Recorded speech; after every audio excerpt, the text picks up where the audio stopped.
الحمد لله رب العالمين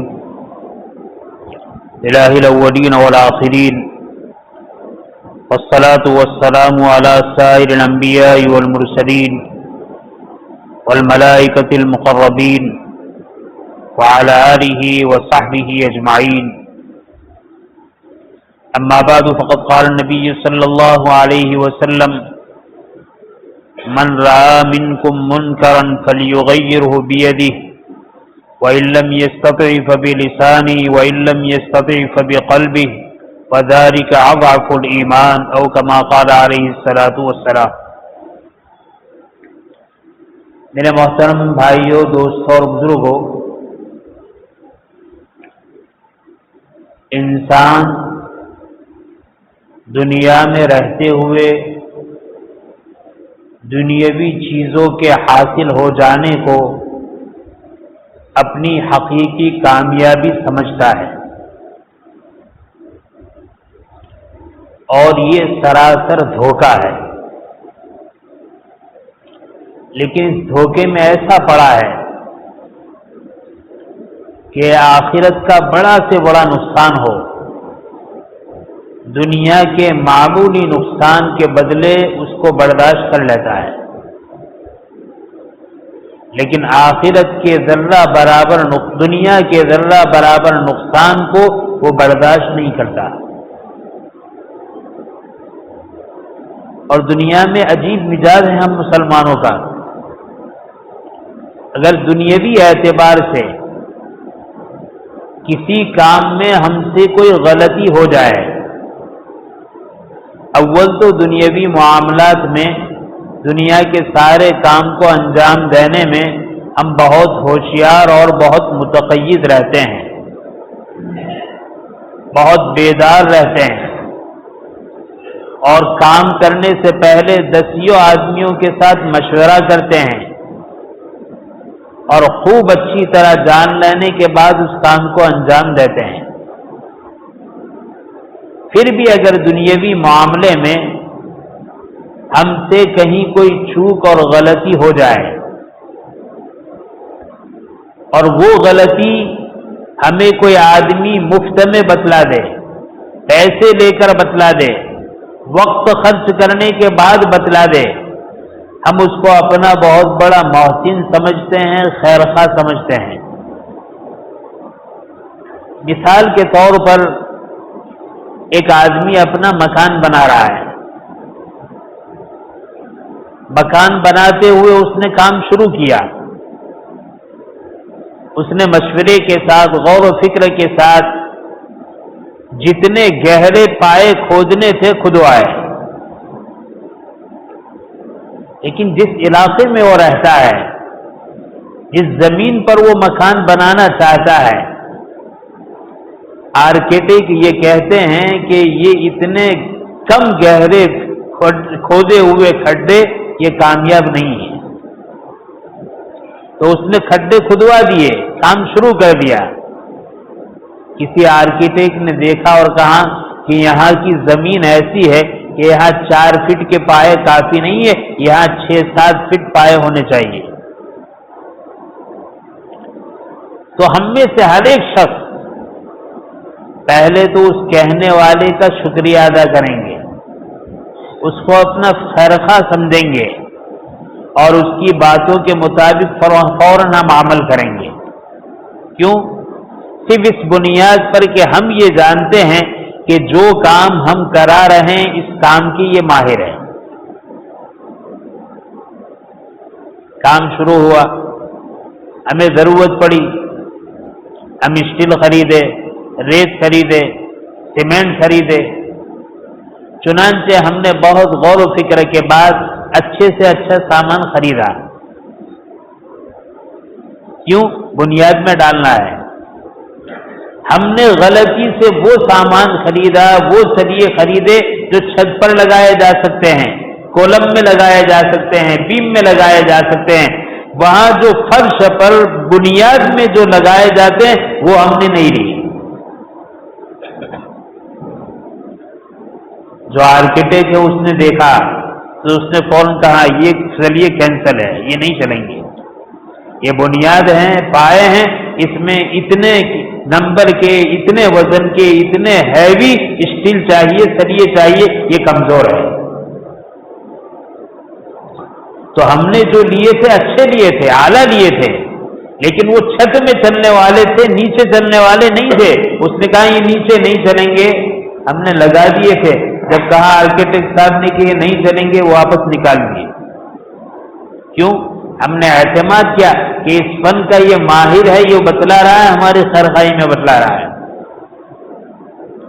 سیمنٹ کے بارے میں کہا یہ سیمنٹ یہاں نہیں چلے گی، ایسی ریت نہیں چلے گی، یہ مٹی ایسی ہے یہ نہیں چلے گی، فلاں قسم کی ریت چاہیے، فلاں قسم کا اسٹیل چاہیے، فلاں قسم کے سیمنٹ چاہیے۔ اب اس کی بات کو تسلیم کرتے ہیں۔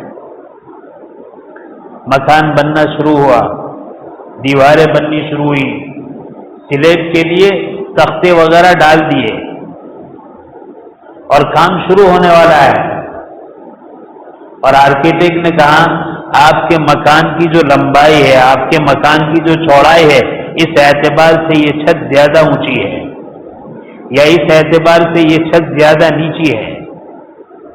زیادہ اونچی ہے، کچھ نیچی ہونی چاہیے، زیادہ نیچی ہے، کچھ اونچی ہونی چاہیے۔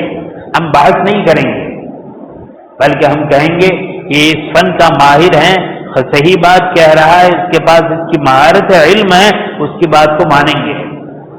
اور اپنے کانٹریکٹر سے کہیں گے بھئی یہ جو ہمارا آرکیٹیکٹ ہے، جس سائز کی، جس ہائٹ کی وہ بتا رہا ہے، بھئی اتنی ہی ہائٹ پر سلب بننا ہے۔ ہمارا سلب، پہلا سلب نہ اس سے نیچا ہونا چاہیے، نہ اس سے اونچا ہونا چاہیے۔ اس نے ساری تیاری کر دی اور کہنے لگا کہ سیٹ صاحب ساری تیاری کر چکے ہیں، اب بہت بڑا نقصان کچھ بھی ہو جائے، آرکیٹیکٹ کے نقشے کے خلاف ہمیں نہیں کرنا ہے۔ پہلا سلب بھر گیا، اب وقت آیا یا اس پر کلر لگانا ہے، یا اس پر ماربل لگانا ہے، یا اس پر ٹائلس لگانا ہے۔ ہم نے اپنی پسند کے پتھر اور ٹائلس کا انتخاب کیا، لیکن جو اس فن کا ماہر ہے وہ ہمیں کہہ رہا ہے تم نے فرش کے لیے جو ماربل پسند کی ہے وہ ٹھیک نہیں ہے، وہ پائیدار نہیں ہے۔ تم نے دیواروں کے لیے جو ماربل استعمال کیے ہیں وہ ٹھیک نہیں ہے، یہاں کوٹا چاہیے، یہاں یہ چاہیے، یہاں یہ چاہیے، یہاں یہ چاہیے، یہاں یہ چاہیے۔ ہم نے اپنے پسند سے کیا تھا، لیکن اس کے ماہر نے کہہ دیا کہ نہیں چلے گا، تو اس کہنے والے کو ہم نہیں کہیں گے تو ڈھیر ڈایا ہے، ہم نہیں کہیں گے تو بیوقوف ہے، ہم نہیں کہیں گے تو ہمارا دشمن ہے، کہیں گے تو ہمارا خیرخواہ ہے، تو نے ہمیں نقصان سے بچا لیا، بد خوبصورتی سے بچا لیا، خوبصورتی اور اچھائی کو تو نے ہمارے لیے رکھا۔ مکان بن رہا ہے، مکان کی دیواریں ہمارے دیکھنے کے اعتبار سے سیدھی جا رہی ہے، آرکیٹیکٹ نے کہا ہماری لائن کے اعتبار سے ٹیڑھی جا رہی ہے۔ فوراً کہیں گے کانٹریکٹر صاحب کو کہ جس طریقے سے یہ آرکیٹیکٹ کہتا ہے اس کے مطابق دیوار کو کھڑا کیا جائے، یہ دیوار ٹیڑھی جا رہی ہے، ہمیں ٹیڑھی دیوار نہیں چاہیے۔ حالانکہ ہم نے پیسے دے کر روکا نہیں ہے، اور باقاعدہ وہ اپنی طرف سے خیرخواہی میں کہہ رہا ہے۔ اور کبھی تو کیا ہوتا ہے، ان سارے نقصانات سے بچنے کے لیے باقاعدہ فیس مقرر کر کے ہم آرکیٹیکٹ رکھتے ہیں، سپروائزر رکھتے ہیں، تاکہ وہ یہ ساری نگرانی کرے، تاکہ ہمارا وجود میں آنے والا مکان بہت اچھا ہو، نقصان سے، کمیوں سے، عیوب سے پاک ہو۔ یا مثال کے طور پر ہمیں کپڑا سینا ہے، کپڑا پہننا ہے، ہم دکان پر گئے، کپڑے خریدے، کپڑے کے بارے میں ہمیں مہارت نہیں ہے، دکاندار نے جیسے ویسے کپڑے خوب تعریف کر کے زیادہ پیسے لے کر تھما دیے۔ دکان سے باہر نکلے، ہمارا ایک دوست ہمیں ملا، اور دوست کپڑے کا بہت بڑا تاجر تھا، اور کپڑے کے سلسلے میں اس کو مہارت تھی، وہ جانتا تھا کون سا کپڑا اچھا ہوتا ہے، کون سا کپڑا مہنگا ہوتا ہے، کون سے کپڑے کی کیا قیمت ہوتی ہے۔ ساتھیوں سے ملاقات ہوئی، کیسے آنا ہوا؟ کپڑا خریدنے آیا ہوں، بارش کا زمانہ ہے لیکن گرمی بہت ہو رہی ہے، گرمی میں پہنے جائے ایسے کپڑے چاہیے۔ یا ٹھنڈی قریب ہے ٹھنڈی میں پہنے جائے ایسے کپڑے چاہیے، میں نے یہ کپڑا اتنے میٹر کا خریدا ہے، دوست کپڑے کو دیکھتا ہے اور دیکھنے کے بعد کہتا ہے کہ تاجر نے تیرے ساتھ دھوکہ کیا ہے، یہ کپڑے کی مارکیٹ میں یہ قیمت نہیں ہے، اور یہ کپڑا گرمی میں تمہارے لیے مناسب نہیں ہے، یہ کپڑا ٹھنڈی میں مناسب نہیں ہے، اس قسم کا کپڑا ہونا چاہیے، اور آج کل مارکیٹ بازار اس کی مارکیٹ قیمت کی ہے، یہ تو تمہیں دھوکہ دے دیا ہے۔ یا تو تم یہ کریں گے کہ اگر تمہیں اللہ نے بہت زیادہ مال بھی دیا ہے اور دل بھی عطا فرمایا ہے، چلو بھائی خرید دیا ہے میں کسی غریب کو دے دوں، اور اگر مال دیا ہے دل نہیں دیا ہے تو واپس دکان پر جائے گا اور کہے گا کہ بھائی تم نے ہم سے دھوکہ کیا ہے، ہمیں کپڑا نہیں چاہیے، اور پھر جہاں سے اچھا کپڑا مناسب کپڑا موسم کے اعتبار سے جو فٹ ہوتا ہے ایسا کپڑا ملے گا وہاں اسے کپڑا خریدے گا، اور جس دوست نے اس کو متوجہ کیا کہ یہ کپڑا صحیح نہیں ہے مناسب نہیں، اس کا شکریہ ادا کرے گا، اللہ تجھے جزائے خیر دے، تو نے ہمیں گھاٹے سے بچا لیا۔ یہ تو دو مثالیں ہیں، دنیا کی جتنی بھی استعمال کی چیز ہیں ساری استعمالی چیز میں ہمارا مزاج یہی ہے، بیمار پڑے تو فلاں ڈاکٹر صاحب اچھے ہیں، فلاں اسپتال اچھا ہے، سثاری کام کرنا ہے تو فلاں سثار بہت بڑھیا ہے، لوہاری کام کرنا ہے فلاں لوہار بہت اچھا ہے، دروازے کا کام کرنا ہے فلاں مستری دروازہ بہت اچھا بناتا ہے، ٹائلس بٹھانا ہے فلاں کاریگر ہے مستری وہ بہت اچھی ٹائلس بٹھاتا ہے، اور جہاں کہیں جس سلسلے میں ہمیں کمی نظر آتی ہے اس کمی کی طرف ہمیں کوئی متوجہ کرتا ہے ہم اس کا احسان مانتے ہیں، شکریہ ادا کرتے ہیں، حالانکہ اس فن میں ہم ہوشیار ہیں بیوقوف نہیں ہیں، پھر بھی کوئی غلطی بتلاتا ہے تو ہم غلطی تسلیم کرتے اس کا احسان مانتے ہیں کہ تو نے بڑا احسان کیا ہمیں دھوکے سے گھاٹے سے نقصان سے خسارے سے بچا دیا۔ اس وقت دنیا میں رہنے والے عام مسلمانوں کا مزاج دنیا کے معاملے میں، دنیا کی چیزوں کے معاملے میں، دنیا کے مکانات کے معاملے میں، دنیا کی اشیاء کے معاملے میں، دنیا کے لباس کے معاملے میں، دنیا کے فرنیچر کے معاملے میں، دنیا کی استعمال کی ہر چیزوں کے معاملے میں اس کا مزاج یہ ہے، لیکن یہ مزاج اصل میں ہونا چاہیے دین کے لیے، دین میں ہمارا یہ مزاج نہیں ہے، دین میں ہمارا مزاج نہیں ہے، ہماری نماز جیسی بھی ہو رہی ہے اگر کسی نے محبت سے کہا کہ آپ کا رکوع صحیح نہیں ہے، آپ کا سجدہ صحیح نہیں ہے، آپ کی قرات صحیح نہیں ہے، آپ کا قرآن کریم تجوید سے پڑھنا غلط پڑھ رہے ہیں، آپ تجوید کے ساتھ صحیح نہیں پڑھ رہے ہیں، روزہ رکھا روزہ میں آپ یہ کام کرتے ہیں آپ کا یہ کام صحیح نہیں ہے، آپ نے بال کٹوائے سر کے بال کٹوانا صحیح نہیں ہے، آپ نے ٹخنوں سے نیچے پاجامہ پہنا آپ کا یہ پاجامہ پہننا صحیح نہیں ہے، آپ کی مائیں بہنیں فیشنیبل لباس پہنتے ہیں لباس پہننا صحیح نہیں ہے۔ اگر ان چیزوں میں کوئی آدمی کوئی کہتا ہے تو کہنے والے کو ہم دشمن سمجھتے ہیں، ہر بھلائی ہر اچھائی ہر نیکی بتانے والے کو ہم دشمن سمجھتے ہیں، اور بجائے خیر خواہ سمجھنے کے گالی دیتے ہیں، اور کبھی تو کہتے ہیں بیٹھو بیٹھو تمہاری قبر میں تمہیں ہوا نا ہماری قبر میں ہمارے ہوا نا تمہاری فکر نہیں کروانی۔ یہ ہم مسلمانوں کا مزاج ہے کہ دنیا کے معاملے میں کوئی ذرا برابر فائدے کی بات کہتا ہے اس کو قبول کرتا ہے، اس کا شکریہ ادا کرتا ہے، فیس دے کر اس کو مقرر کرتا ہے، اور دین کے معاملے میں ہم سب اتنے آزاد خیال بن چکے ہیں، اتنے آزاد خیال بن چکے ہیں۔ سب سے پہلی بات تو یہ ہے کہ دین کے احکام کے سلسلے میں، دینی مسائل کے سلسلے میں اس وقت ہم امت مسلمہ جتنی جہالت میں ہیں اس سے پہلی ایسی جہالت میں نہیں تھی، بے انتہا جہالت، کچھ نہیں جانتی، لیکن خیال یہ ہے کہ سب کچھ جانتی ہے، کچھ نہیں جانتی۔ یہ ہے ماشاءاللہ مکاتب کا نظام ہے، دعوت و تبلیغ کا نظام ہے، مجالس کا نظام ہے، وعظ و نصیحت ہو رہی ہے، اور درس قرآن ہو جا رہا ہے، درس تفسیر ہو رہی ہے، فضائل ہو رہا ہے، سب کچھ ہو رہا ہے، لیکن ہم مسائل کے علم سے، ہم فضائل کے علم سے کوسوں دور ہے. اور مزاج ہمارا ایسا ہے کہ جو ہماری طبیعت چاہے گی شریعت کے حق اوپر ہم اس طریقے سے چلیں گے. شریعت کے جو بتلائے ہوئے قوانین ہیں، شریعت کے بتلائے ہوئے احکام ہیں، اس احکام کے مطابق ہم شریعت پر چلنے کے لیے تیار نہیں، آزاد ہیں. اور جو بھی کچھ کہتا ہے ہمدردی کے ساتھ، محبت کے ساتھ، غمخواری کے ساتھ، بس وہ ہمارا دشمن ہے. ہم ہوشیار ہیں، ہم سمجھدار ہیں، ہمیں معلوم ہے.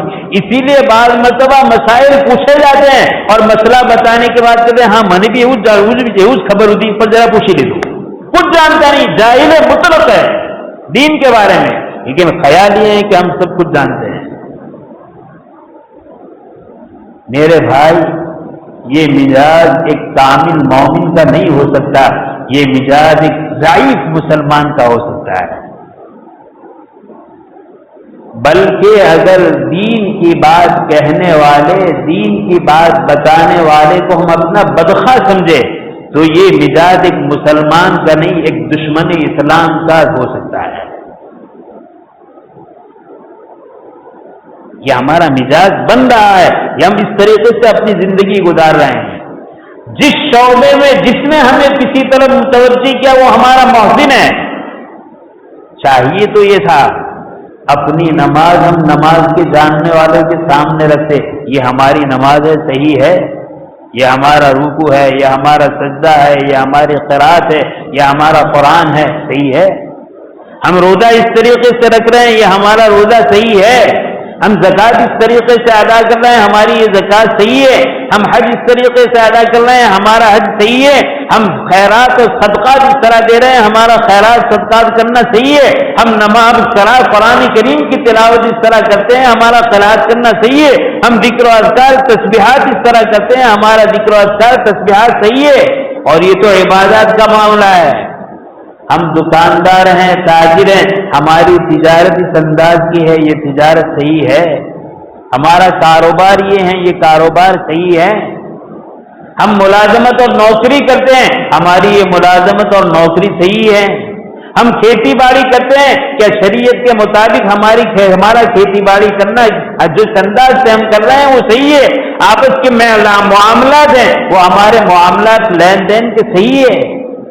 ہم نے نکاح کیا ہے تو نکاح کے بعد ایک عورت ایک شوہر کے ساتھ کس طرح زندگی گزارے گی، ایک شوہر اس عورت کے ساتھ کس طرح زندگی گزارے گا، اولاد ماں باپ کے ساتھ کس طرح زندگی گزارے گی، اور ماں باپ اولاد کے ساتھ کس طریقے سے زندگی گزاریں گے، ایک مسلمان اپنے پڑوسی کے ساتھ کس طرح زندگی گزارتا ہے، سب اپنے من میں آزاد ہے، اپنے من میں بہت واقفدار ہے اور اپنی سمجھ کے مطابق وہ آدمی زندگی گزار رہا ہے. نہ قرآن کا علم ہے، نہ حدیث کا علم ہے، نہ سنت سے واقفیت ہے، نہ احکام شریعت سے لین دین ہے. رات دن وہ ٹی وی کے چکر میں، رات دن وہ موبائل کے چکر میں، رات دن وہ یوٹیوب کے چکر میں، رات دن وہ واٹس ایپ کے چکر میں، وہ جو خراب اور گندی ذہنیتیں، اسی گندی ذہنیت کو سب کچھ معیار بنا کر اپنی زندگی کو شریعت کے اندر آزادانہ گزار رہا ہے. اور یہ سمجھا ہم مسلمان ہیں، جو کچھ کرے سب صحیح. مسلمان ہے جس ڈھنگ سے کاروبار کرے صحیح، جس ڈھنگ سے ملازمت کرے صحیح، جس ڈھنگ سے کمائے صحیح، جس ڈھنگ سے اڑائے صحیح، جس ڈھنگ کے لباس پہنے صحیح، جس ڈھنگ کی بکواس کرے صحیح، جس ڈھنگ کی سوچے صحیح. یہ آج ہمارا مزاج ہے.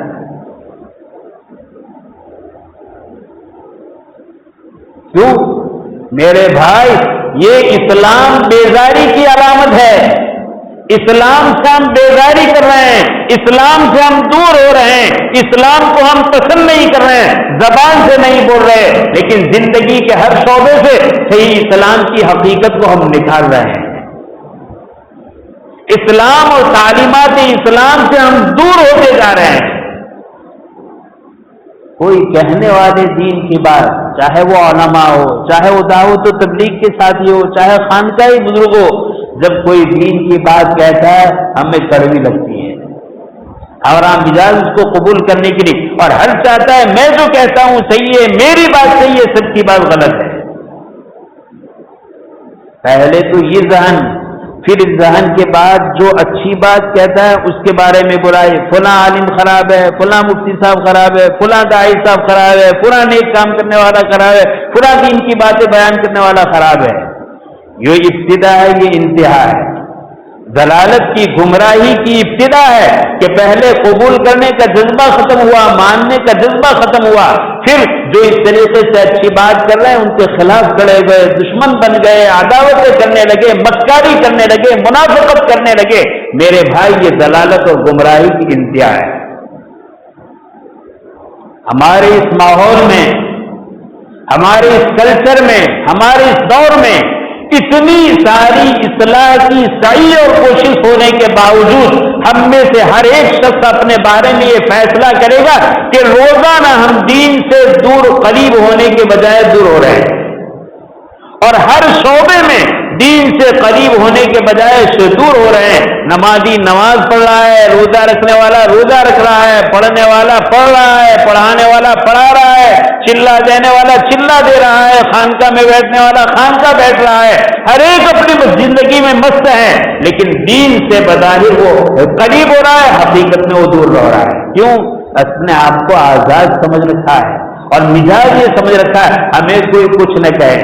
دنیا کے بارے میں معمولی نقصان پر روکنے والا یہ تو خرگاہ ہے، دین کے بارے میں ہم جس طرح کہے ہمیں کون کہنے والا ہے. ہم اپنے من کی شادیاں کریں کون کہنے والا ہے، ہم اپنے من کی برتھ ڈے منائے کون کہنے والا ہے، ہم اپنے من کے چونچلے پورے کریں کون کہنے والا ہے. میرے بھائی یاد رکھیے، جو رحمان کی نہیں مانتا ہے وہ شیطان کی مان کر رہتا ہے، اور جو رحمان کی مان کر ماننا چھوڑتا ہے وہ شیطان کی ماننے پر مجبور ہوتا ہے. راستے صرف دو ہے، ایک رحمان کا راستہ ہے، ایک شیطان کا راستہ ہے. جو رحمان کا راستہ چھوڑے گا، مانے نہ مانے، چاہے نہ چاہے، وہ شیطان کی مان کر زندگی گزارے گا. اب تعالی شانو ہمیں صحیح شعور نصیب فرمائے. دنیا نہیں، دنیا کے جھمیلے نہیں، دنیا کے کام کاج نہیں، دین کے ہر کام میں آدمی کو اہل علم سے رہبری اور رہنمائی حاصل کرنی چاہیے. دنیاوی ہر معاملات میں آدمی کو اہل علم سے رہنمائی اور رہبری حاصل کرنی چاہیے. دنیاوی نقصان بتانے والے کو جس طرح خیرخواہ سمجھا ہے، دین کی بات بتانے والے کو خیرخواہ سمجھیں گے، میرے بھائی ہمارا اور ہماری نسلوں کا ایمان محفوظ رہے گا. اور اگر دین کی بات کرنے والوں کے بارے میں دل میں دشمنی ہے، عداوت ہے، نفاق ہے، یاد رکھیے نہ ہمارا ایمان محفوظ رہے گا، نہ ہماری آنے والی نسلوں کا ایمان محفوظ رہے گا، نہ وہ نسل اسلام پر باقی رہے گی. حق تعالی شانہ ہمیں صحیح سمجھ نصیب فرمائے، دین کی عظمت نصیب فرمائے، شعائر اسلام کی عظمت نصیب فرمائے، علماء اسلام کی عظمت نصیب فرمائے، دین کے ایک ایک باتوں کی عظمت نصیب فرمائے، ناقدری ناشکری سے پورے حفاظت فرمائے. آمین. وآخر دعوانا الحمدللہ رب العالمین.